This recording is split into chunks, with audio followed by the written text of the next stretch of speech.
makes it so that suicide can be our safety net or our reset button that's always available to us. I've immersed myself in Teal's world. I met the people who say she has shattered theirs. You would have to convince me otherwise that Teal's teachings did not play a significant role in the mind of our daughter when she took her life. Hi, okay. So I was just watching BBC News, and I'm scrolling through YouTube, and I see something about Teal Swan. I'm like, oh my God, this is amazing, because I used to be a severely depressed, suicidal person, and watching Teal Swan videos and Ralph Smart videos and pretty much self-help videos, Sadhguru, Osho, a whole bunch of mix of a slur of people helped me to get to a place where I could get on my feet. It was not a psychologist. It was not the Christian faith, even though the Christian church did help me get on my feet physically. Mentally and psychologically, it was these people on YouTube who were just making videos for people, hoping that a mass group of individuals might be able to help themselves overcome depression. Well, apparently there's a mom who went on BBC News, and she's depressed because she believes Teal Swan is to blame for her daughter committing suicide. Her daughter was an artist, and her daughter pretty much drew a picture of a gun at her head before she died, and she also drew a picture of Teal Swan.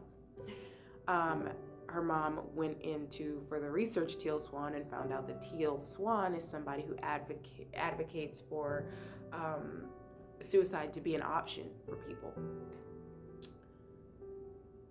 I have so much to say about this. As if anyone's going to watch this, if someone does, thank you.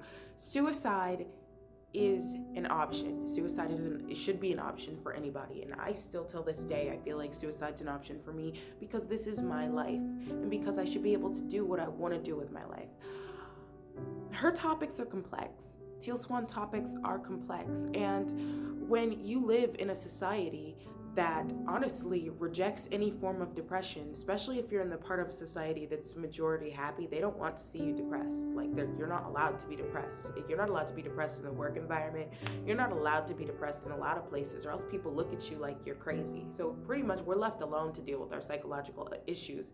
And when you go to a psychologist, you're not even allowed to talk to them personally. So they don't tell you about situations they've been through that relate to you. They give you advice from books that they've read.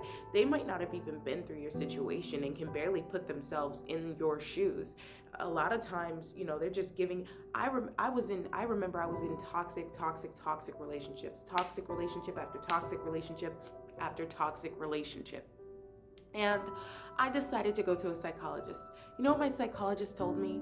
He told me that I needed to start dating again because I stopped dating. I was like, I just want to heal myself. He told me that I needed to start dating again. And I was like, is he not hearing what I'm saying? I just told him that I have daddy issues. I just told him that I've only ever been in toxic relationships. He starts trying to give me advice on how to date better. Like, I don't want to date. It's like, I felt like he stereotyped me. I felt like he put me in a box. Like, as a female, you need a man. That's why you're depressed. And I'm like, this is the person who's supposed to be giving me therapy right now. And I don't feel like he's giving me positive, good, reinforcing therapy. I feel like he's like reinforcing my negative habits rather than giving me positive habits to lean on. And I saw it, and I was like, you know what, after that, I didn't want to go to a psychologist again. I ended up going to a psychologist again out here, and talking to him. I'm a very intelligent person, and talking to him, I felt like some of the topics, I caught his emotions too. It's not like psychologists are the only people who understand emotions. I saw jealousy in his face, and I feel like Teal Swan, she's someone who can see emotions in people's face. The same with Ralph Smart. The same with a lot of people to a certain degree. But I could see the jealousy in his face as I talked to him, or I could see mere hints of just different emotions that I didn't cling to, that didn't make me feel comfortable being there. And honestly, not everybody is for me to talk to. Our society is sick. And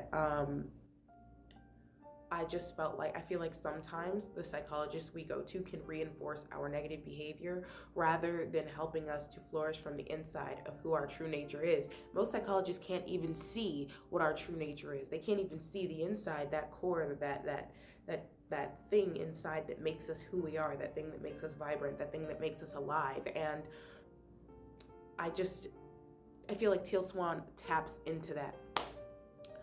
The second thing I really want to talk about is how it's funny how our society chooses whose lives are worth more than others. So like with this girl, like her mom's freaking out, obviously they're white people, but like her mom's freaking out, and it could have been anyone, but of course, if it's on the news, usually it's going to be like a white person when it comes to people's families and their kids and things like that.